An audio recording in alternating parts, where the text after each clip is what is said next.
कालच्या व्हिडिओत मी तुम्हाला सांगितलं होतं की आम्ही सटवाई देवीला गेलो होतो. देवीची ओटी पण भरायची होती आणि बाळाला देवीच्या पायावर पण घालायचं होतं. आता मी सासरी जाणार म्हणून ना आमच्याकडे अशी पद्धत असते की 1.25 महिना झाला बाळाला की सटवायला. तसं 1.25 महिन्याहून खूप दिवस झाले आणि मला आता मंदिरात यायला लेटच झाला होता. आता सासरी जाणार म्हणून आधी देवीला जाऊन यावं म्हटलं. आमच्याकडे ना बाळाचं जावळ पण याच मंदिरात काढलं जातं. आयुष्य जावळ पण ह्याच मंदिरात काढलं. आता या मंदिरात ना 2 देव्या आहेत. दोघींची पण खाना नारळाने ओटी भरली, पुरणपोळीचा नैवेद्य दाखवला आणि ह्या आजी ज्या होत्या ना त्या सांगत होते कशी पूजा करायची आणि त्याच्याप्रमाणे मी पूजा करून घेतली.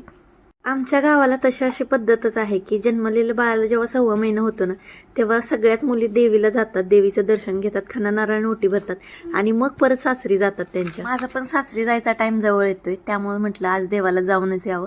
तसं सोमवारी या देवीला जातात. तसं तर भर दुपारी गेल्यामुळे ना ऊन पण खूप कडक होतं त्यामुळे बाळ पण दम काढत नव्हतं, सारखं रडत होतं. तर तिथेच ना दुसऱ्या एका देवीचं मंदिर आहे, तिथं पण हळदी कुंकू लावून देवीची खाना नारळ ओटी भरली, नैवेद्य दाखवला. तसं आपलं बाळ खूप शांत आहे बरं का, सारखं सारखं रडत नाही. पण त्याला गरमी सहन होत नव्हती त्यामुळे ना मी इथं पूजा करत होती पण ते दमच काढत नव्हतं, खूप रडत होतं.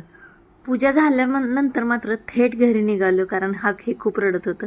बरं, आजचा व्हिडिओ आवडला असेल तर चॅनलला नक्की सबस्क्राईब करा. चला भेटूया पुढच्या ब्लॉगमध्ये. बाय.